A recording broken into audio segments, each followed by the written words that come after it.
Have you ever noticed how some people seem to shrink when they step outside their front door? How they carry themselves differently in the world than they do in their own sanctuary? There's a profound psychological truth hidden in this observation, one that Carl Rogers spent decades trying to illuminate. And what he discovered might change the way you see your own need for solitude, for retreat, for that quiet space you've been told is antisocial or isolating. Because maybe it's not isolation at all, maybe it's survival. Carl Rogers, one of the most influential psychologists of the 20th century, built his entire life's work around a single revolutionary idea: that human beings possess an innate tendency toward growth and healing, but only under specific conditions. He called this the actualizing tendency. But here's what most people miss about his work. Rogers discovered that this natural drive toward wholeness can only flourish in environments of unconditional positive regard. Environments where you are seen, accepted, and valued exactly as you are. And for many people, that environment exists in only one place: home. Not the home of their childhood necessarily, not the home they were given, but the home they built, brick by emotional brick, as a refuge from a world that demanded they be someone else. Rogers spoke of something he called conditions of worth. These are the invisible contracts we sign with the world from the moment we're born. Be polite. Be productive. Be impressive. Be small. Be loud. Be whatever others need you to be, or risk losing their approval, their love, their acceptance. And so we learn, often before we can even speak, that our worth is conditional, that who we are is not enough. The world teaches us to wear masks. And some of us wear them so long we forget we ever had a face underneath. But here's what Rogers understood with stunning clarity. When a person is forced to live according to conditions of worth, when they must constantly monitor themselves, edit themselves, perform themselves for an audience that never stops judging, something inside them begins to fracture. The gap between who they truly are and who they must pretend to be becomes a wound, and that wound doesn't heal in public. It heals in privacy. It heals in the quiet spaces where the masks can finally come off. Rogers worked with thousands of clients over his career, and he noticed a pattern.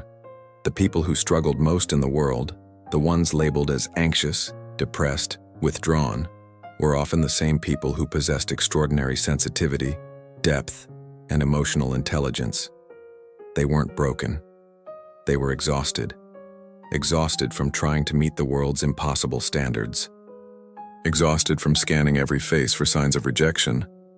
Exhausted from carrying the weight of everyone else's expectations while abandoning their own needs. And when these people finally came home, really came home, to a space where they didn't have to perform, something remarkable happened. They could breathe again. They could feel again. They could remember who they were before the world told them who to be. This isn't avoidance. This isn't weakness. This is what Rogers called congruence, the alignment between your inner experience and your outer expression. And for some people, congruence is only possible in solitude, because the world outside demands incongruence as the price of admission. Think about it. How often do you walk into a room and immediately calculate what version of yourself is acceptable there? How often do you smile when you want to cry, agree when you want to resist, stay quiet when you want to scream? How often do you abandon yourself just to keep the peace, to avoid conflict, to remain palatable? The world asks this of us constantly, and some of us are so good at it we don't even realize we're doing it anymore. But your body knows, your nervous system knows. That tightness in your chest when you have to attend a social event you don't want to go to. That exhaustion that follows even pleasant interactions with people who don't really know you. That relief, that profound, bone-deep relief, when you finally close your front door and the performance can end. Rogers would say that's not pathology, that's clarity. Your body is telling you the truth. You've been living in a state of incongruence and it's costing you. Now, here's where it gets even deeper. Rogers believed that every human being has what he called an organismic valuing process, an inner compass that knows what is nourishing and what is depleting, what is true and what is false, what serves your growth and what stunts it. But here's the tragedy. Most of us have been taught to mistrust that compass. We've been told that if we want to stay home, if we prefer solitude, if we find the world overwhelming, there's something wrong with us. We've been conditioned to see our need for sanctuary as a flaw. But what if it's wisdom? What if your soul knows something your mind hasn't yet caught up to? What if the reason home feels more healing than the world is because home is the only place where you're allowed to be real? Rogers spent years studying what he called the fully functioning person, someone who lives with openness to experience, trust in their own organism, and the courage to be themselves regardless of external judgment. And here's what he found. Fully functioning people don't need constant external validation because they've learned to validate themselves. They don't need the world to approve of them because they've developed an internal locus of evaluation. But to get there, they first need safety. They need a space where they can explore who they are without fear of rejection, criticism, or abandonment. They need a place where they can feel their feelings without being told those feelings are wrong. They need an environment of unconditional positive regard, even if they have to create it for themselves. And for many, that place is home. Not because they're hiding from the world, but because they're finally meeting themselves. There's a profound difference between isolation and solitude. Isolation is involuntary, painful, a severing from connection. But solitude is sacred. Solitude is the conscious choice to spend time with yourself because that time is healing, restorative, essential. And Rogers understood that for highly sensitive people, for empaths, for those who feel the emotional weight of every room they enter, solitude isn't a luxury, it's a necessity. Because the world doesn't just ask us to exist in it. The world asks us to absorb its chaos, its demands, its projections, its pain. And if you're someone who feels things deeply, who picks up on unspoken tensions, who carries other people's emotions like weights in your chest, the world can become unbearable. Home becomes the place where you set all of that down. Home becomes the place where you remember you exist beyond what you can offer others. Home becomes the altar where you reclaim yourself. Rogers once said, "The curious paradox is that when I accept myself just as I am, then I can change." But how can you accept yourself when the world constantly tells you that who you are is not enough? How can you change when every environment demands you remain fixed in a role that doesn't fit? You can't. Not out there. You can only do that work in the quiet. And that's not avoidance, that's courage. It takes immense courage to turn away from a world that rewards performance and choose authenticity instead. It takes courage to say, I will not fracture myself to fit into spaces that cannot hold me whole. It takes courage to build a life where healing matters more than appearing healed. Because here's the uncomfortable truth Rogers would want you to hear. The world is not designed for your healing. The world is designed for your productivity, your compliance, your ability to show up and perform, regardless of your inner state. The world doesn't care if you're in alignment with yourself. The world cares if you're in alignment with its expectations. And if you've spent your life trying to meet those expectations, trying to earn love through achievement, trying to be enough by becoming more, you've likely discovered the awful truth. It's never enough. There's always another standard to meet, another mask to wear, another version of yourself to perform. And eventually, something inside you says, I can't do this anymore. That moment, that breaking point, is not a breakdown. Rogers would call it a breakthrough. It's the moment your organismic valuing process finally overpowers the conditions of worth. It's the moment your true self refuses to stay hidden any longer. And that moment often happens at home, in the quiet, in the space where you've finally stopped pretending. So let me ask you something. When was the last time you felt completely yourself? Not the version of yourself that shows up at work, or with family, or in social settings. Not the version that's careful, measured, appropriate, but the raw, unfiltered, unchoreographed version of yourself that exists when no one is watching. If that version only exists at home, there's nothing wrong with you. You're not broken. You're not antisocial. You're not failing at life. You're protecting something sacred. Rogers believed that psychological health isn't about adjusting yourself to fit society's mold. It's about trusting yourself enough to live according to your own inner truth, even when that truth doesn't look like what the world expects. And for many people, that truth includes the need for more solitude, more stillness, more time in spaces where they don't have to defend their right to exist as they are. Because the world will always ask you to be smaller, quieter, more convenient. Home is where you get to be vast. Home is where you get to take up space. Home is where you get to honor the complexity of your inner world without apology. And that's not escapism, that's self-preservation. That's the foundation of real growth. Rogers also spoke about something he called empathic understanding, the ability to deeply perceive another person's inner world and communicate that understanding. And he believed this was one of the most healing forces in human experience. But here's what often gets overlooked. Before you can truly offer empathic understanding to others, you must first offer it to yourself. You must be able to say, I see why this is hard for me. I see why I need what I need. I see why the world feels overwhelming. I see why home feels like the only place I can breathe. And then, without judgment, without shame, without trying to fix or change yourself, you must honor that truth. That's self-empathy. And for many people, self-empathy only becomes possible in solitude.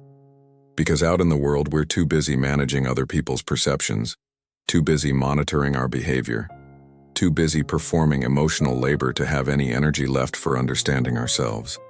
But at home, in the quiet, in the absence of external demands, we can finally turn inward. We can finally ask, what do I actually feel right now? What do I actually need? What is true for me, regardless of what anyone else thinks?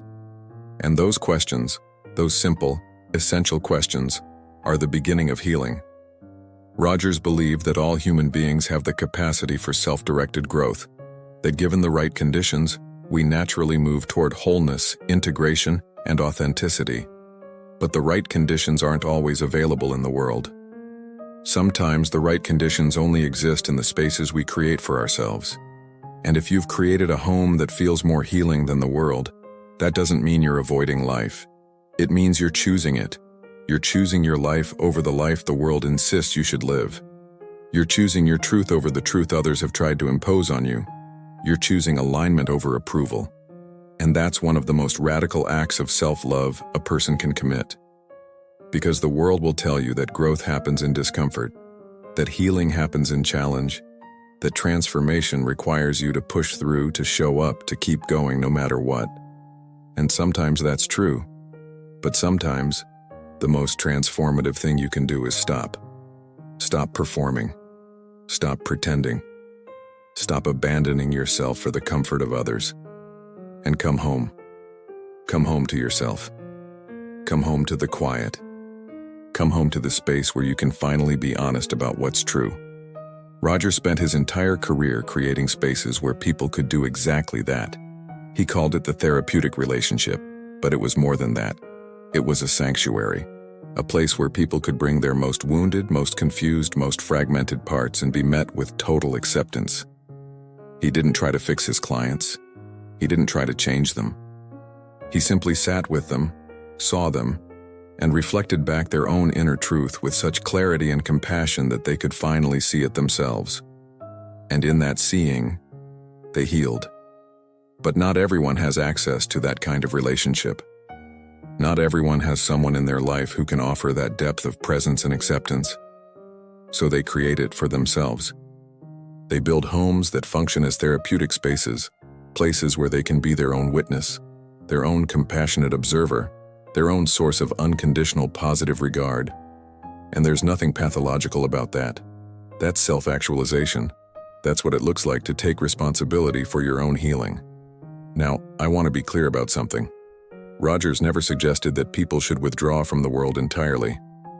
He believed deeply in the importance of authentic connection, of meaningful relationships, of being in community with others.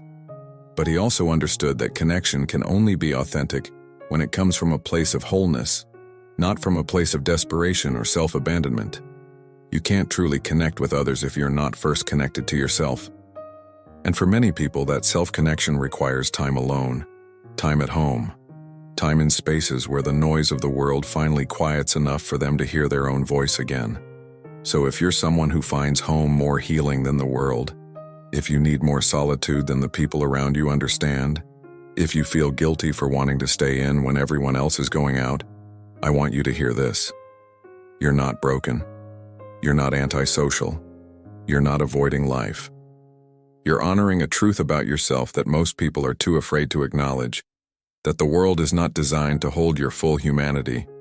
And sometimes, the most loving thing you can do for yourself is to stop trying to force yourself into spaces that cannot honor who you are. Rogers believed that people flourish when they're given permission to be themselves, not the self they think they should be, not the self that would make others comfortable, but the self that exists beneath all the conditioning, all the performance, all the masks. And if that self needs more time at home, more time in quiet, more time away from the relentless demands of a world that has never truly seen you, then honor that need. Because your healing matters more than anyone else's comfort. Your truth matters more than anyone else's expectations. Your wholeness matters more than your ability to show up and perform in spaces that diminish you. So let me leave you with this. The next time you feel that pull toward home, that longing for your own space, that deep need to close the door on the world and just breathe, don't judge it. Don't pathologize it. Don't let anyone tell you it's a problem that needs fixing. Instead, listen to it. Because that pull isn't weakness. It's your organismic valuing process telling you the truth. It's your soul saying, I need to come home to myself. And in a world that constantly asks you to be someone else, to prioritize everyone else, to abandon yourself in service of others, coming home to yourself is not just healing, it's revolutionary. Rogers once wrote, "When I look at the world, I'm pessimistic, but when I look at people, I am optimistic." And I think what he meant by that is this: the systems, the structures, the cultural narratives that govern our lives are often cruel, oppressive, and deeply inhuman. But people, individual human beings, possess an extraordinary capacity for growth, for healing, for choosing authenticity even when the world punishes them for it. And if you're someone who has chosen to build a home that heals you, even when the world doesn't understand, you're proof of that capacity. You're proof that it's possible to trust yourself more than you trust the noise outside. You're proof that healing doesn't require approval. You're proof that the most important relationship you'll ever have is the one you have with yourself. And that relationship, that sacred, honest, courageous relationship with your own truth, begins at home. In the quiet. In the space where you finally stop performing and start living. So if home feels more healing than the world, it's not because something is wrong with you. It's because something is finally right. You found your way back to yourself. And that, more than anything else, is what Carl Rogers would call growth. That is what he would call wholeness. That is what he would call becoming. And it doesn't happen out there, in the noise, in the chaos, in the endless performance of a self that was never truly yours. It happens here, at home, where you are seen, even if only by yourself, where you are held, even if only by your own compassion, where you are, finally, blessedly, allowed to be exactly who you are,